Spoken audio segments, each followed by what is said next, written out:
Okay, let me say this up front. I am not a professional painter. I've probably painted 20, 25 vehicles in my life, between single stage, a couple that were lacquer, one that was lacquer, and then we put Nason clear coat over the top of the lacquer. Actually, no, we put a Speedacoat acrylic urethane lacquer over that one, and then I've sprayed a whole bunch of Nason 498 and 465 clear. So everybody might do things different. Everybody set their gun up different. This is the way I do it. So I got a brand new gun I'm going to show you how I set up my clear and base coat gun with.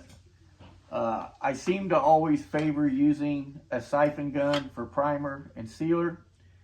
I used to have a old Binks 2001 pot siphon gun. I love that gun. I painted a lot of stuff through the years with that gun. Even had it hooked to a paint pot at one time to paint large stuff with. I love that gun, but it's so antique. I bought it back in like 1994, 95. And seems like I just can't find seal kit for it anymore. So anyway, but I haven't looked in the last couple of years, so there might be something available for it now. But I like that gun. This is a Harbor Freight. This is about, I think, a $30 gun up there. It's a 1/8 fluid tip. This is the one I used to put primer on this with. I set my primer gun up to run pretty much as far as, well, all my guns, I set the flow control wide open on them.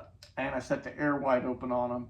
And I use a separate regulator, and I'll show you what I run. Right here is my air water separator. It's the bracket for this is welded to this piece of channel. That way I can set it on the floor. I can set it wherever I want. One of these days I'll probably paint it, but it never goes outside. And that's all the more it's ever rusted. But here with a brand new cartridge in it, and then my regulator. And I can clamp it like this to the bench. When I primered it, I run a single line. When I get ready to seal, base, and clear, I'll put a splitter in there and I'll run one line to each side of the truck so I'm not dragging the hose around behind me. So then you just gotta go the length of the vehicle. You're not pulling it around behind you, running the risk of something happening. Now, this is a brand new gun I bought. I thought about using it. I have another one of these that I actually use for base coat. This is about a $70, $60, $70 gun at Harbor Freight. This is not a bad little gun, 1/3 fluid tip. Like I said, I got another one of these, and this sprays as good as a $700 DeVelvis gun that I'm actually going to use on this truck. So what I do, like I said, when I set mine up, I like to paint heavy. Just like I paint the same way I weld. I weld really hot, I paint really heavy. So I'll pull the trigger, hold it, run the flow control in, or back it all the way out first. Pull the trigger, run it until you just start to get resistance, and then I will lock the jam nut down. The fan, I will adjust so my fan is about, usually probably about 8 inches. That's all the wider fan I'll run. And as far as distance, that's my distance that I spray away from the panel right there. I gauge my distance by that right there, my thumb and my pinky.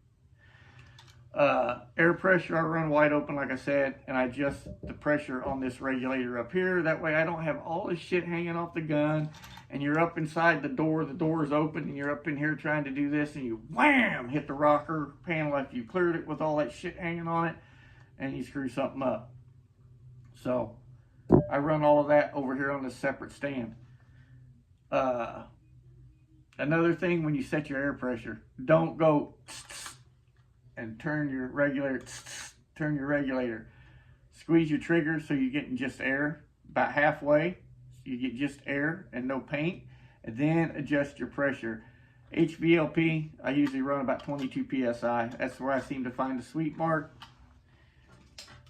This one I run a little bit more pressure in it, depending on what primer I'm running. If it's just, say, run-of-the-mill like this was 2K urethane primer, it's supposed to be high build, but I don't see it as being high build. But if you're running some of that super high build thick shit, I tend to run a little more pressure.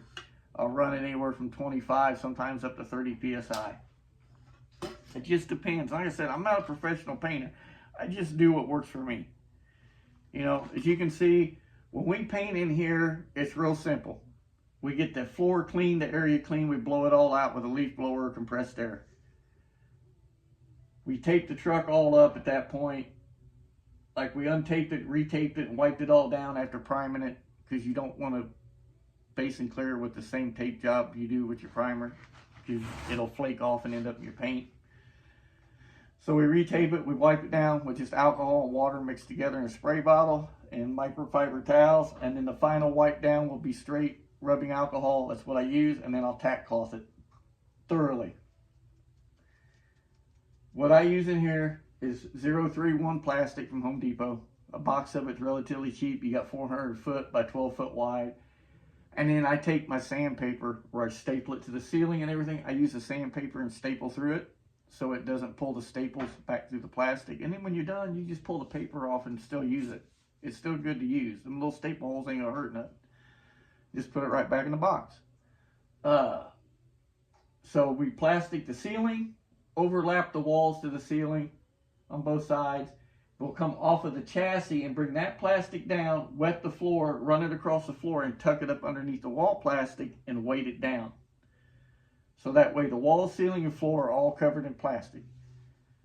At one end of this room, back here at the back where that tarp's at, I sacrifice a poly tarp every time I do this. You know, a 12 by 20 tarp. And I will cut holes in it and set up 2, 3, sometimes even 4 20-inch box fans. I got one sitting over there on the outside of the tarp. I cut the opening, I put duct tape and pinch it around it just to kind of reinforce it. I put the fan up against it. I drill holes in the corners of these fans, and I just zip tie them to the tarp. That's that simple, and just let them sit there. And usually I'll take a piece of 1x6 or 1x8, and I'll staple the tarp to it. And then the fans can set on that or lean back against the tarp depending on the situation. And that's my air movement there. The walk-through door right here, I got a little apparatus I made out of 1x4s and 1x2s where I can put 4 16 by 24 furnace filters in it and wedge it in the door, and that is my filtration of the air coming into this area.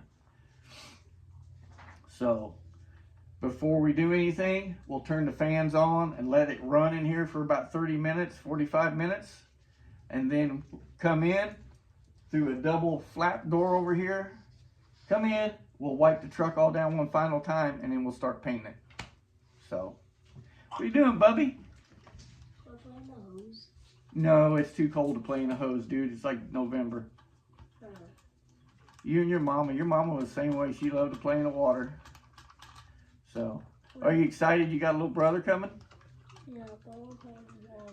No, we can't play in the water. It's too cold, dude. It's only like 55 degrees out. Will it be colder tomorrow? I don't know. You'll be in school tomorrow. You're out today because it's Veterans Day. I want to play in the water. So that's what's going on. Well, we'll deal with it in a minute. Okay. But right now it's ready to go in sealer. It's in 600 grit. That's sanded out in. The boys again did a phenomenal job. You'll probably finish taping it up tonight. We'll get the fans set up. The filters will be the last thing we do because I don't want them out here getting dust on both sides of them, because the air will come through them and release the dust off the other side. Those will be the very last thing we do. Like I said, we'll plastic, we'll wrap the whole front of the truck, tape it off to the cowl and the wiper cowl. Let the fans run for 30, 45 minutes, and then we'll come in here, wipe the truck down with alcohol, tack the shit out of it, and basically he will have paint mixed for me. As I start spraying, I'll tell him I need another cup, or I'll tell him at one point, no, give me a cup of acetone, so I can, and I'll pass the gun out to him normally. He'll take the gun, run acetone through it, and clean it up if I'm reusing the gun. But in this case, we're going to use one gun to paint base with and one gun to paint clear with. And the green that goes on the truck, the grabber green, to keep in tradition with this truck, instead of it being green on the lower half of the body, this time it's going to be gray on the lower half, and I'm using the same gray I used on the chassis swap truck, which is Toyota Magnetic Gray. That's the color if you want to look it up. The top will be the grabber green, engine enamel, and that is what I'm going to use. I haven't decided if I'm going to spray it out of the can or if I'm going to pop a hole in the top of the can, let the air out, pour it in a mason jar, stir it around till it quits fizzing, and then dump it in the gun and spray it. Okay? So, whatever, we'll get that done. And then that body line right there where I split the colors, I'm going to take some leftover black sapphire metallic from my wife's El Camino. It's a color that they used a lot in the late 80s, early 90s. A lot of Firebirds had it on them. It's that dark, dark, dark blue. In the shade, it looks black. And then when you walk up under sunlight hits it, it's a real deep blue metallic. Very, very nice color. And I'm going to do that. And then on the hood, on these square bodies, you have an indent body line in the hood. About a little over halfway out on each side. I'm going to take that line either on the top edge or the bottom edge and paint the outside part of the hood green. And the intersection, I'm either going to paint the gray or the blue. I haven't decided yet on which one will look better. So, it's something I'm still tossing around in my mind. So, and if I do that, I might bring the stripe up the fender to the head of the hood and bring it across the hood and kind of tie it in if I do it that way. If not, I do the gray. We'll just gray it up to the front and call it done. But core support's already been painted and cleared. We took care of the issue with the turbos. They're swapped. They're kind of dirty, but with dust on them, but they're swapped. Kind of moved the oil cooler back right there, the engine oil cooler back a little bit. The truck's completely been rewired top to bottom, all new, everything's on one main board. You can see, or you can't, yeah, you can see it. There's the water pump. That's a 55-gallon minute Mazir. So, that thing will pump water here to China, man. The cooling system on this truck, even when I had the dual radiators up front, it worked fine. But with that dual pass, 3-row in the bed, and those two 14-inch spout fans, I can take this thing out on a 95-degree day and beat its absolute brains in on 20 pounds of boost, and it'll never get over 180 degrees. Never. So, but it's a street truck. It's all steel. It's all glass. It's going to have factory door panels back on it. All of the dash, but the gauge cluster is going to be back in it. A headliner back in it. It's got full carpet. You know, the chassis has been boxed and cross braced from the firewall back. There's a piece of tube right here. There's this thing that goes across underneath there to mount all that off of. It's a 98 chassis. I welded square body bumper mounts on it and centered them up and welded them on it. You know, chassis is a 98. The bed's an 87. The cab's a 91. The doors are off an 83. The old fenders were off an 83. The core support and the hood's off a 93, and the current fenders are from LMC. So it's a hodgepodge Frankenstein truck, but it doesn't have an ounce of rust in it anywhere. Anywhere. We put all new cab mounts under it, the polyurethane isolators this last spring, new metal pucks and everything, the washers, cup washers, all of that shit. So it's got all stainless bolts in the bed. It's a fun little truck. Fun little truck. My little truck and my grandson's little truck. Hey Travis, is this truck fun? This truck. Is it loud? Yes. Is it fast? Yes. Yeah. Whose truck is it? Yours. And who else's? Mine. That's right. So, there you go. I'm going to go inside. I got to use the restroom anyway. I think he's waiting on Pawpaw to come back in. So, you're getting your socks all dirty, but I guess it's better than your feet. Anyway, he's been with us all weekend. He spends the weekends with us now. He's got a little brother that's due any day. Any day. If he ain't here by the 20th, they're going to make him come. So, I got to keep my phone handy on me at all times. But there you go. And like I said, I'll try to set my phone or something up, cover it with some saran wrap or something, and let you guys watch us do our thing out here. And you'll see either it come out good or get screwed up or have oopsies or whatever it may be. So, till then, stay safe. God bless. Above all of you, the 1,650 of you that subbed to my channel, I appreciate every one of you. I really do. I never thought the channel would get over the 400 or 500 I used to have in the beginning, but get ready, because the boys' truck is going to be badass when he gets it done, that Turbo LS. And then when we get these done, I think we're going to build a rat rod, me and him to go together. He wants to build a rat rod, so. And then we got to put the white El Camino back together, and you guys will get it, see it all repainted after I cut and buffed it. So, again, until the next one, stay safe, and what?